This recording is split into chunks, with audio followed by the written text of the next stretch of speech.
Hey everyone, welcome back to FPL Fran. Today's video is going to be the Game Week 19 cheat sheet. I'm recording this video a little bit early. It's right now Thursday evening, so the end of that sort of Liverpool session of the Boxing Day. Hope you guys have had a wonderful holiday time so far. I've certainly enjoyed some of the games, even though there probably were less goals than expected, I suppose, for what the Boxing Day sort of build up was.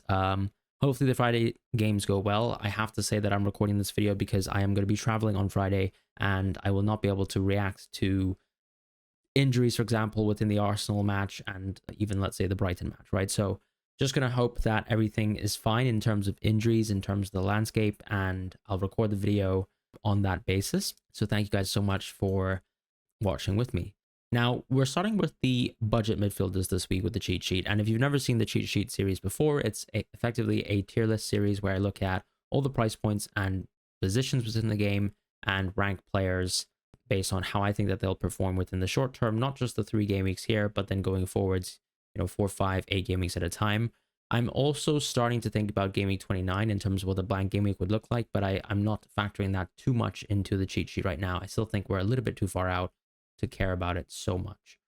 But if you are a really, I think, keen manager, you can think about how many players you're going to prospectively have for that double game week, or rather blank game week, and make moves around that as well, because that is quite important later down the line when you're thinking about long-term planning. So starting with the budget midfielders, I would say that I have to add Murphy now.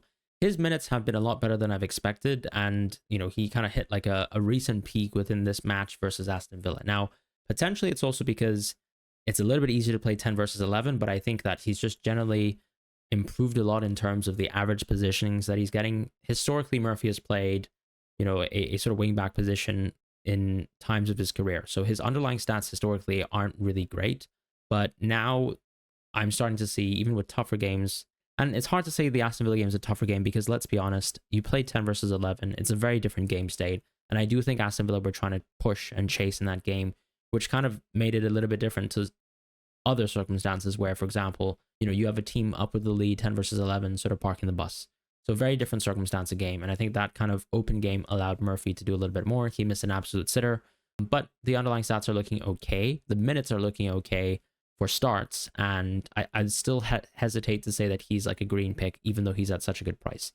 Newcastle's run of fixtures probably starts 20 plus in terms of when you want to sort of reinvest into them. And I do encourage people to think about maybe going for Murphy, but keep in mind that it might be also useful to sort of pay attention to Carabao Cup results before you jump into budget midfielders, because that's the position where you probably just want, as many people who play within blank game week 29 as possible without thinking about people who could blank. Like, for example, if Newcastle were suddenly to win within their sort of Carabao Cup game versus Arsenal. I still like Ahmad, Rodgers, Semenyo, and Sarr a lot.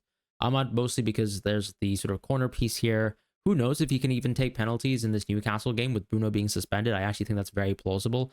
Ahmad is someone who took penalties back when he was a Sunderland player, so I think that's actually something that can happen, because if you look at Højlund, he's taken 1 career penalty. Ahmad has taken 7 and I think scored 7. So who else is going to play, right? Rashford is sort of deposed from the team. Maybe if he comes back, he can take penalties, but that could be a good little fixture here for Game Week 19. And then, yes, of course, Game Week 20 is tougher for Ahmad, but I think still rate him a lot. Rodgers, 2 great games here. Nothing to really complain about. Semenyo, I do find that he is the pick here who has underperformed this season when it comes to finishing, right? So the gut reaction that a lot of people are going to have to Semenyo is that he's a weak pick. He probably is a little bit like a budget Eze, I would say, arguably not on penalties. If Mateta's on penalties, a bit of a shot spammer, but I still think he has good enough high quality shots. He does have really good expected assists as well, and generally speaking, has really good minutes. I tend to think that, for example, the difference between Semenyo and Sarr is really just a couple outcomes in terms of hitting the post, things like that. And I don't think the jury is out, for example, that Semenyo is some sort of long-term bad finisher. So I still think is a really good pick. But Sarr is probably the pick who just, sticks out brilliantly this game week here in Game Week 19. Southampton at home. There's no other better budget mid to jump into for this game week if you really want to move into one. And I think Iwobi still looked really interesting and exciting within the Chelsea game. So a lot of the picks like Enzo and Iwobi I still think are good. Kluivert is suspended for Game Week 19 here, so do keep that in mind. As far as Eze, I'm hesitant to sort of give him a rise. I do think that he deserves to get a rise, because simply I will say that it is an achievement for Eze to somehow be able to play 88 minutes of football. after a long run of 60 to 70 minute games, and even being able to miss out on that Arsenal league match. So credits to him. That's an achievement. The underlying stats aren't amazing, and I think that the pen share aspect is quite significant. The reality, though, is that Crystal Palace have a good run of games. I would definitely go with Sarr right now. I just think that you're kind of saving a little bit of money on what is basically similar to Eze, with maybe less of a chance of being on penalties, but Eze is there as a pick, and he is clearly someone who has a little bit more value in terms of taking set pieces, in terms of, as I said, taking potential penalties. So he still has that sort of intrinsic value there. And I still think that Eze is going to average out as a good pick this season, even though the general narrative is, Eze without Elise is not a good pick. And I still, generally speaking, do not really believe that. But it's fair to say that players like Eze, maybe Semenyo, have not had a great season so far. But when I look across the board, I look a little bit down the sheet. Kulusevski for a while was someone who was, putting in decent numbers, but not really producing. And suddenly he's gone on a gold tear. Mitoma, for example, had a little bit of hot patch, and now he's gone cold.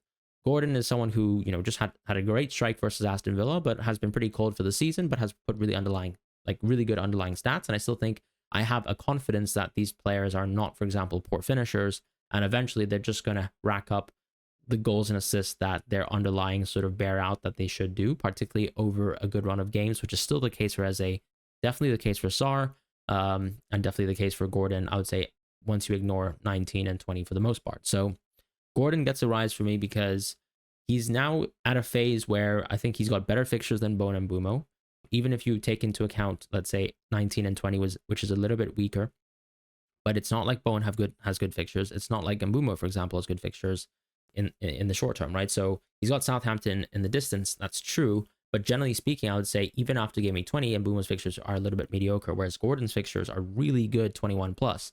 And that's why I really like Gordon as a pick right now. And I'd say he's a definitive clear pick. With Jota, I think Darwin's been okay in games. Like he's worked hard. He's done what a Liverpool center forward should do right now in terms of being able to occupy minutes in the games that, you can't have Lucho playing or you can't have Gakpo playing. So I've always been concerned about Jota's minutes, which is why last week we had an asterisk over Jota. But I'm struggling to believe that he's still the pick to go for now. So I've given him a preliminary drop because you're kind of looking at Jota as a drop because he didn't play versus Leicester. And then the games are a little bit tougher when you take away Leicester at home from the general run. So that's why Jota gets a drop. But Maddison, I talked about last week how I couldn't even guarantee that he starts. And that's still the case, which is why I just find it very, very hard suggesting Maddison as a pick to any manager. But credits to anyone who's gotten Maddison goals, fair play. I just think that, when you don't play enough minutes of football, it's very hard to just say the expectation is you're just going to continue scoring goals at a ridiculous rate coming off the bench or, playing 45, 56 minutes a game and then getting subbed off. With Bruno, he gets a drop just purely because of the suspension. I think Bruno will come back as soon as you come out of, let's say, the suspended game in 19 and the Liverpool game in 20, where he's clearly going to play that, but it's just not a good fixture, right? So Odegaard is sort of the player, I think, at a nice price point here because I don't think you're losing too much out from Odegaard versus Foden and Son in terms of expected points. And so I think there's no real reason to say that Foden and Son are green picks simply because, they're way more expensive than a Bruno and an Odegaard. And I don't see the value in really going there. As far as Palmer and Salah, just clearly, definitively the best picks in the game. And I generally believe that, this is like already including Haaland, right? A lot of models and market odds have already adjusted to when you look at FPL points and sort of translate goals, translate assists, translate clean sheets.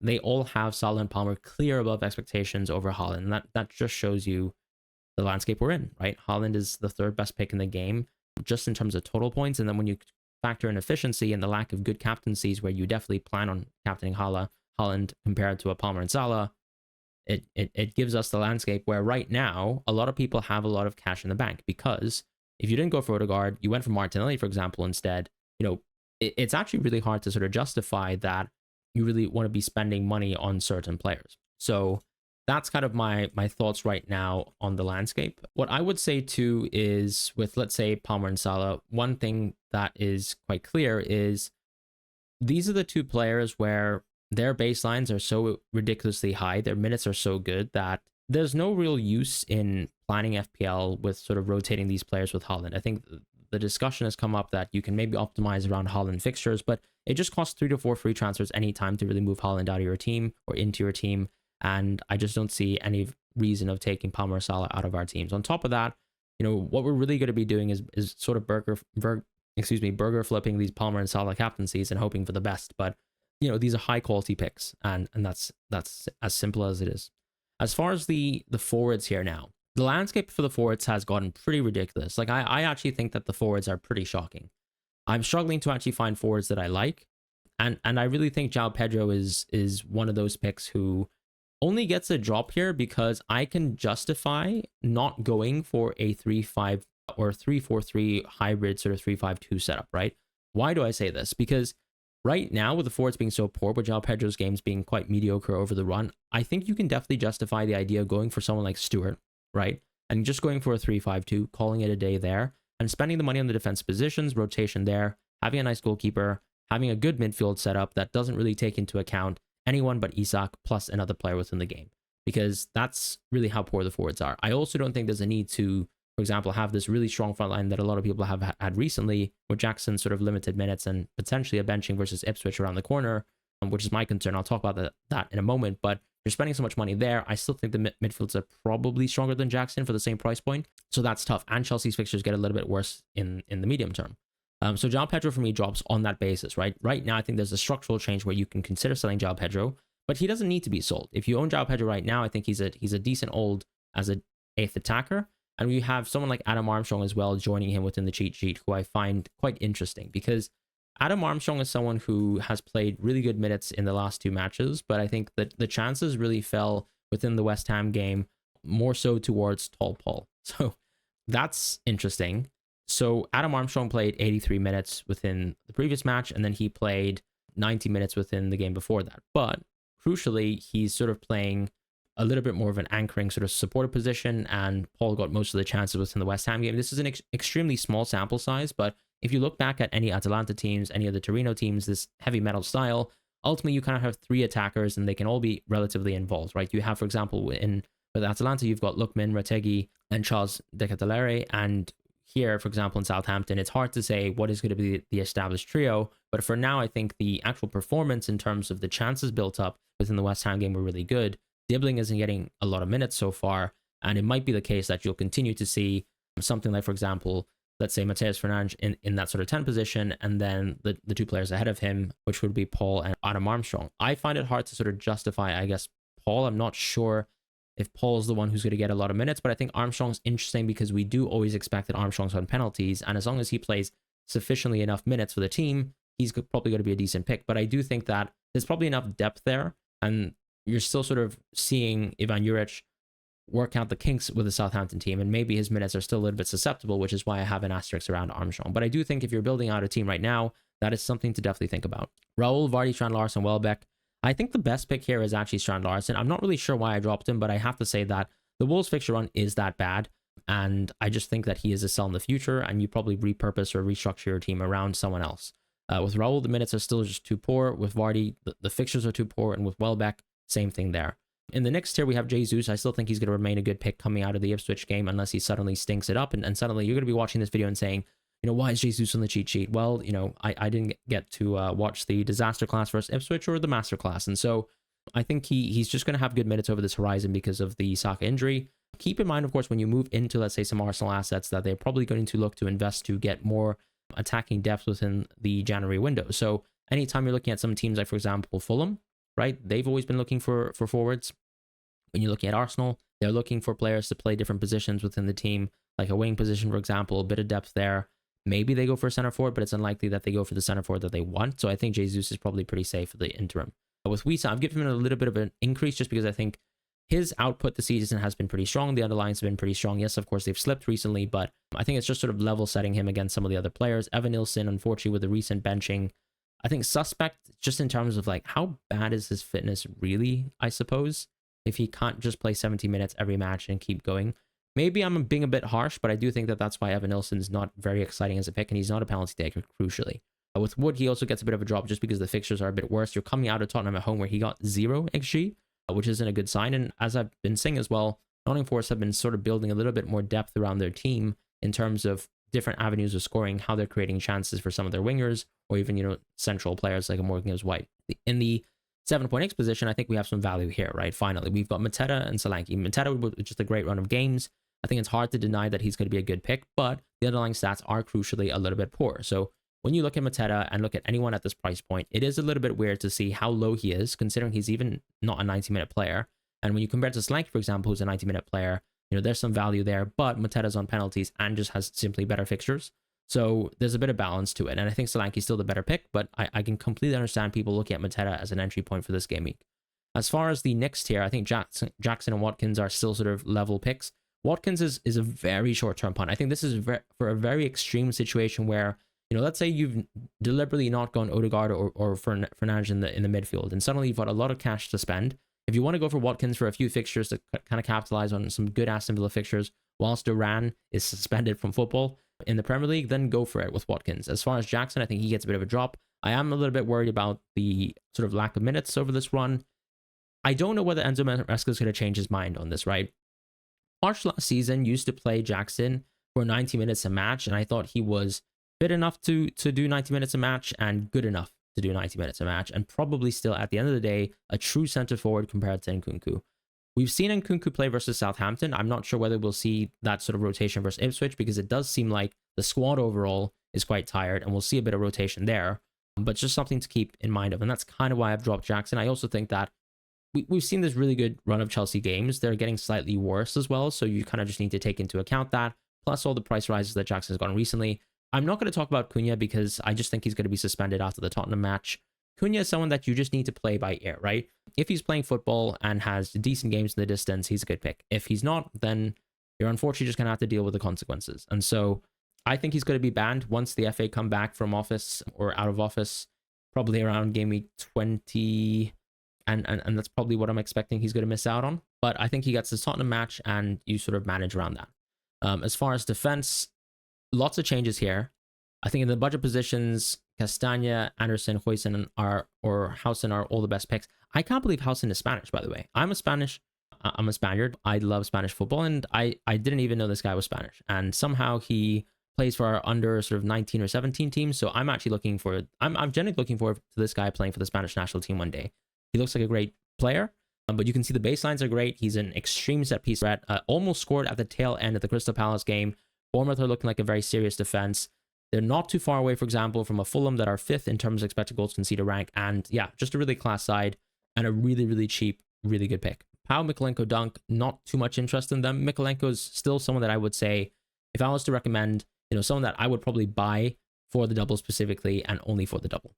As far as the next tier of players, the 4.5 plus, Crystal Palace center backs, I've literally put a tier of Crystal Palace center backs, right? I think all of them are quite interesting. I probably still like Guehi the most, but I think Lacroix is also great. Chalobah is also great. They're all set piece threats, and it's hard to choose between them. I think Chalobah's actually gotten plenty of chances recently, but previous, you've seen Guehi, ping long balls. You've seen Guehi in the box, and we've seen all of them score goals. So it's hard to sort of say which one's definitively the best. I think you can also just choose, based on ownership as well, for a little bit of creativity and a little bit of risk. As far as Hall, I think he's just such an elite pick. He stays as one of just the top picks because he's always got access to bonus. And I'm a Hall owner who, sadly benched him this game week, but that's fine. Or game week 18 rather. Hopewell I still think is a decent pick. Got a pretty jammy assist. And we did see them slip up versus Fulham, but I think you've got better games to come. Milenkovic, I've actually given him a green because I just think, Nottingham Forest, just a shockingly good defensive team, and really credit to the whole team. But Munoz gets a rise as well. He probably becomes the best defender of the game right now, I would say. And then Kirk is behind, but I still think Munoz, a Crystal Palace defender, and Hall are probably my 3 favorite defenders right now in terms of players to go for. I guess you can collapse the Crystal Palace defenders into one because you only really go into one, and it's really just Hall and Munoz are my favorite defenders. And that's that. I think Mazraoui stays where he is. And that's kind of the landscape right now. Lewis, I was hesitant to drop him because I just think there's so many injuries. He's just going to keep playing games. And Walker's been pretty poor, but Walker was also ill. That's kind of why he missed out in game week 18. I just think you give Lewis, Leicester, and Wool at West Ham and sort of, move on with your life after that. With Robinson, I've given him a bit of a drop because I just think that Castagna, Anderson, there's a reason why there's a value difference.